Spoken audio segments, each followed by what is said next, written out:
Энэхүү бичлэгээр хэдхэн дипломын ажлыг 2-3 өөр төрлийн AI ашиглан 10-20 минутын дотор хийж болох вэ гэдгийг та бүхэндээ харуулж байна. Саяхан би найзтайгаар дипломын ажлыг AI-ийн тусламжтай хийж өгсөн. Тэгээ энийг ер нь та бүхэнтэйгээ хуваалцахаар ер нь бол шийдсэн байгаа. За тэгээд шууд ер нь бол бичлэгээ эхлэе. Одоо миний танилцуулах AI-ийн тусламжтайгаар бид нар дипломын ажлыг хангалттай хурдан хийх боломжтой. За хурдан гэхээсээ илүү нэмээд улам чанартай их боломжтой болж байгаа гэсэн үг. Зөвхөн Google-ээс хайдаг байсан бол одоо бол яаж гэнэ гингүүд маш олон төрлийн өөр AI түүлүүдийг ашиглаад бид илүү үр дүнтэй илүү нарийн судалгаа шинжилгээ хийх боломжтой болж байгаа юм. За тэрний хамгийн ихнийх нь болохоор Perplexity гэдэг AI байгаа. Энийг бид нар Google-ийн Notebook LM гэдэг AI-тай хослуулаад за энэ хоёр дээр нэмээд мэдээ ChatGPT болон Gemini-ийг ашиглаад ерөнхийдөө дипломын ажлаа шууд харуулж авна гэсэн үг. Тэгээд энэ сэдв маань дипломын ажлаар хязгаарлагдахгүй ямар нэгэн судалгааны ажил хийж байгаа за use case гэж ярьдаг те. Case study тиймэрхүү зүйл хэрвээ та хайж байгаа за ямар нэгэн зүйл бичүүлж байгаа ямар нэгэн судалгаа шинжилгээ хийж байгаа тэнд заавал хэрэг болно. За тэгэхээр хамгийн эхлээд жишээ байдлаар хэдүүлээ ажиллаж үзцгээе. За одоо хэдүүлээ рандомор интернетээс ямар нэгэн дипломын сэдвийг ерөнхийдөө сонгож аваад тэрийг одоо яаж бид нар янаа дамжуулаад Perplexity болон Notebook LM-д тус бүрчлэн гэн яаж за хэдүүлээ эхлээд энэ маркетингийн төлөвлөлтөнд маркетингийн судалгааг оновчтой ашиглах нь гэдэг энэ сэдв шүү дээ. Тэгээ энэ сэдвийг хэдүүлээ авъя. За тэгээд юун түрүүнд бол Gemini-аар яах вэ гингүүд бид нэр дипломныхоо эцгийг харуулчихсан гэсэн үг. За бид нэр ямар ч хамаагүй дурын өөр generative AI-г сонгож аваад за тэнгүүтээ дипломныхоо сэдвийг байгуулад өгсөн. Gemini хэрэг маань монгол хэл дээр хин ажиллахыг бол сайн мэдгүй. Миний зөвлөгөө юу вэ гингүүд бүх судалгааны ажлаа англи хэл дээр хийгээд англи хэл дээр хийж дуусныхаа дараа монгол хэл рүү өргөх юм бол хамаагүй өндөр үр дүнтэй байна гэж би ер нь бол бодож байгаа. За одоо эхний ээлжинд яаж байгаа вэ гингүүд бид нар ChatGPT-гээрээ ерөнхий structure тэ одоо дараалал энэ яг судалгааны ажил дипломын ажилд юу байх ёстой вэ гэдгийг ерөнхийдөө ургуулад авчлаа гэсэн. Одоо энийхээ сэдвтэй холбоотойгоор бид нар судалгаа шинжилгээгээ хийх буюу яг энэ оршил хэсэгтэйгээ холбоотой асуултуудыг бид нар эндээс одоо хайж болно гэсэн. За эхний ээлжинд бид нар энэхүү мэдээлэлээ копи хийж авна л гэсэн. За энийг копи хийж авлаа. За одоо бид нар ноутбук LM ашиглана гэсэн. За энэ бол бид нарын бүх олж авсан интернет их мэдээлэл видео зүйлсээ энд ерөнхийдөө бүгдийг байршуулна гэсэн. За энд бид нар Google-ийн Documents болон Google Slides, за мөн вебсайтын линк, YouTube-ийн линктэй. За зүгээр текст хүртэл копи тавьж болно. Бид нэр 300 хүртэл ресурсыг Notebook LM дотор хадгалах боломжтой гэсэн. Тэгэд эдгээрийг одоо хадгалаад хамгийн сүүлд нь ямар ч нэг өөрийнхөө дипломын ажилд айгүй сайнаар ашиглана. Гэтэ тэрийг нь харуулна. Тийм болохоор одоогондоо л энэ шигээ хуусан тексттэй тавьдаг тий. Одоо ерөнхийдөө харагдлаа. Одоо бидний бүх оруулсан судалгаа, шинжилгээ, PDF, видео тэднэр дээр суйрлаад Notebook LM-ийн AI-н биднэрт зориулаад ерөнхийдөө янз бүрийн аналитик дата за бид нэр өөрсдөө энэс өөрчлөлт асуулт тэр боломжийг нь бол бүрдүүлж байгаа гэдэг. За одоо бид нэр дараа нь юу хийх вэ гэнгүүт мэдээж бид нэр орчлоо өөрсдөө тодорхойлох ёстой. Тэгээд эднэрийг бид нэр өөрсдөө тодорхойлж чадчих юм бол яах вэ гингүүт энийг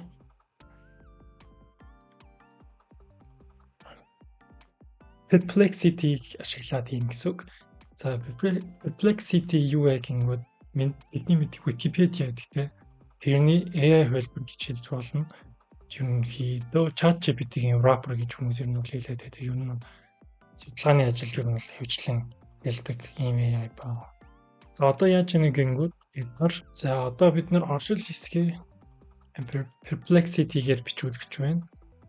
За тэгээд одоо бидний ашиглаж байгаа тэр зүйлд их сурвалжуудаа бас меншн хийхийг би бас хэлээд өглөө. За тэгээд энэтэй холбоотой судалгаануудыг одоо манай Perplexity ер нь хийн гэсэн үг байхгүй. За тэгээд ер нь бүх мэдээлэл оруулж төө. Энэ талын наснаас тэгээд ямар хариулахыг юусан мэдгүй. Яг иймэрхүү байдлаар яг найзтайгаа дипломын ажлаа бий хийхэд өгсөн болохоор та хэдийг бас санаа аваасаа гэдэг одоо яг энийг бол хийж байгаа гэсэн үг. За тэгээд энэ deep research гэдэг модель нь бол хөөрхөн муудна. За энэ яадаг вэ гэхээр миний мэдж байгаа интернетэд байгаа бүх ресурсуудаар яваад 50, 60, 70, 80 ресурс буюу 50, 60, 70, 80 өөр вебсайт руу одоо хайлтын тэр шинэ фичрээрээ дамжуулаад интернетээс бүх тэр мэдээллүүдийг энэ сэдвтэй холбоотой бүх мэдээллүүдийг олоод тэднэрээс судлаад тэднэрээс уншаад боловсруулаад даатагаа өгнө гэсэн үг.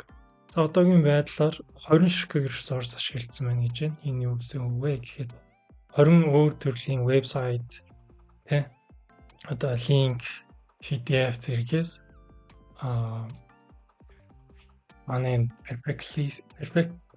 Perplexity яаж гэдэг гэхээр бид нарт нөгөө юм боловсруулаад өгнө гэсэн. За эхний хэл нь ямар ч лээс энэ нөгөө нэг хэрэгтэй юмнуудаа заавалаад байна л гэдэг юм тий. За ингээ харж байгаачлан мэдээллүүдээ олоод боловсруулаад introduction хэсгийг бичээд Монгол гэдгийг ерөөхдөө анзаараад ерөөхдөө ингээд за энэ одоо resources буюу бидний нөгөө нэг их сурвалж ишлэл гэсэн үг шүү дээ.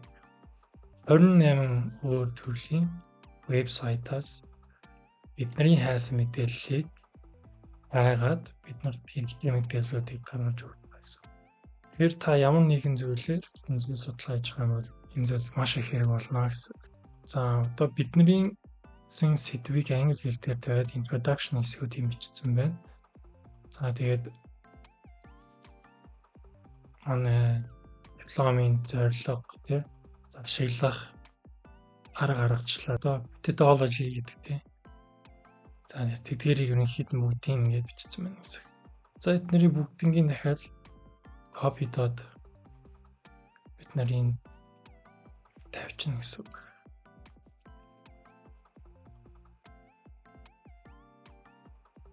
За бид таад бол эднэрийн бүгдийн documentation болгоод тийшээ оруулаад байж болно гэсэн үг. Та тийм саний оруулсан юмнууд маань ингээд техник юмнууд байж байгаа. Гэх мэтлэнгээр одоо энд яг хэрэгтэй бүх мэдээллүүдээ оруулах хэрэгтэй гэсэн.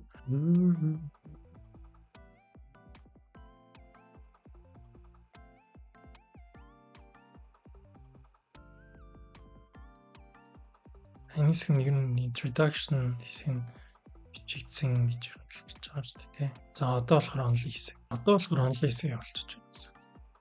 За гэх мэтлэн онлын хэсэг, оншил, судалгааны хэсэг, дүгнэлтийн хэсэг, ном зүй, хавсралт, жигшээ, use case, судалгаа, амьдрал дээр байгаа 2-3 байгууллагын жинхэнэ жишээ гэдэг бүгдийг бид нар AI-ийн тусламжтайгаар бүгдийг олоод авч болно гэсэн. Тэгээд дипломын ажил дээр хамгийн чухал зүйл нь бол энэ resources байдаг. За тэгэхээр бидний хэрэгтэй resource одоо бэлэн байна. Тэгээд бүх resource бид нэр бэлэн болж дуусны дараа манай notebook LM-ийн time to shine тэ яг тэр хэсэг эхэлнэ. Тэгэхээр та юуны талаар судалгаа хийж байгааг мэдж байгаа, ямар асуултууд байгааг мэдж байгаа, ямархуу төрлийн case study, ямархуу төрлийн мэдээлэл хайхаа мэдж байгаа бол яг энийг шууд ашиглаж болно л гэсэн.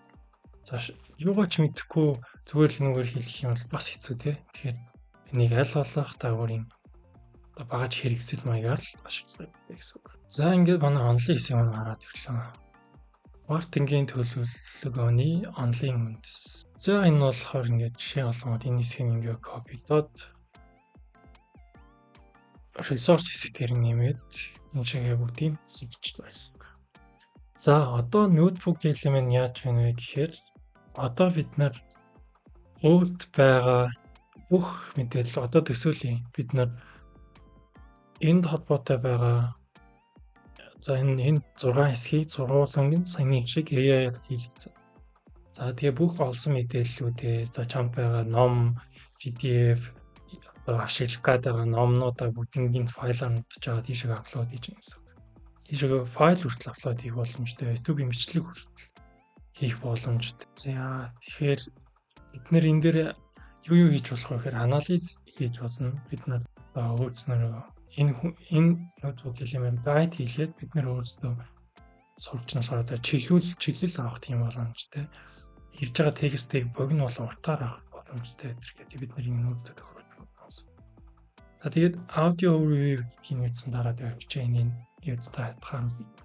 Одоо бид нар бүх мэдээллийг оруулсан. Тэгээд mind map гэдэг дээр нь хараад бид нар байгаа бүх мэдээллийг дүрс байдлаар харах боломжтой болчихж байгаа гэсэн. Энийг хэрэг ашиглаж айгүй гой санагдаад байгаа. Одоо болонгууд саяны бүх ресурсуудыг visual байдлаар бид за introduction хэсэг нь ийм хэсэг байна. Introduction дотортой холбоотой ийм юмнууд байна гэдгийг бид нар харж болно гэсэн. За background of significance, relationship, problem statement гэдэг бид нар эдгээр зүйлсийг нэг бүрчлэн visual байдлаар харах боломжтой болоод энэтэй холбоотой мэдээллүүдийн биднэрт их сурвалжтай нам хааны мэдээлэл тавьдаг цог заачж байгаа гэсэн үг. Тэгэхээр энэ дээр дараад бид нар теорийн дотор маркетингийн теори, за тэгвэл маркетингийн research нь ямар юм гэдгийг бид өөрсдөө нэг бүрчлэн хараад энэ дээр бэлдэх боломжтой гэсэн. Тэр бүхэл бид нар эндээс асуулт асуух боломжтой. Тэгээд одоо жишээлбэл яагаад бизнесийн стратеги нь маркетинг төлөвлөгөөтэй холбоотой юм бэ гэдэг асуудыг бид нар өөрийнхөө энэ ресурс их сурвалжаас асууж байгаа гэсэн. Тэгэхээр биднээс тийм байгаа мэдээллээс бид нар өөрсдөө суралцах боломжтой болчихж байгаа. За тэгээд энэ мэдээлэл нь хаана байсан бэ гэдгийг ингээд буцааж тоолбортаа тийм нь айгүй гоё харагдаж байна. Тэгэхээр энийг бас шилээд энэ бол үнэхээр супер. Одоо ямар ч сэдв, ямар ч юм ингэж багаж ирэх бүрэн боломжтой болчихж байгаа байхгүй юу? За энэ хэсгийн харуулсан тэгээд яг тэр за одоо эндээс study guide гэдэг энийн дараад үзье жишээлбэл тий. За энэ яаж өгнө гэхээр биднээс өөрөөс минь асуултыг асууж байна. Яагаад юм бэ те? Тэгмээд за ерөнхийдөө хариултууд нь юм байна. Юмнаас гээд за хэрвээ бүр яг энэ судалгааны ажлаа бүр сайн ойлгоогүй бол энэ ноутбук Elm гэдэг зүйлийн тусламжтайгаар улам сайн ойлгох боломжтой болчихж байгаа гэсэн. Энийг эндээс гаргаж авсан мэдээллийг convert to source гэмээр эндээ бүр source болгоод нэмчихэж штэ тий. За тэгээд асуулт хариултын хэсэг явж болж байна. За бас timeline гэдгийг дарч тий. Brief talk гэдгийг бас дарч. За та ерөнхийдөө яг юу хэлэх гээд байгааг ойлгосон баг. Тэгээд хэрвээ та судалгааны ажил хийж байгаа бол ямар нэгэн байдлаар эдгээр AI-ыг сайн туршиж үзээрэй. Тэгээд хамгийн сонирхолтой хэсэг нь одоо ингэж хэлж байна. Энд байгаа бүх ресурс энэ бид нартай харилцаа ярих боломжтой, бид нар бүр сонсох боломжтой. Welcome back to the Deep Dive, everybody. Today we're going to be tackling business growth and how to just crush it with your marketing. Yeah, always a pop. Ингээд яагаад маркетинг энэ төлөвлөгөө нь ингэж чиний бизнесийг сайжруулах вэ гэдгээ тиймэрхүү байдлаар ингээд тест болгох харагдчихж байгаа. Бүр хамгийн сонирхолтой нь энтэйгээ бүр ярьж бол. Oh, hey, our listener wants to join in. What's up? What's up? Why marketing plan is so important for my business? Can you explain it? Oh, yeah. Uh-huh.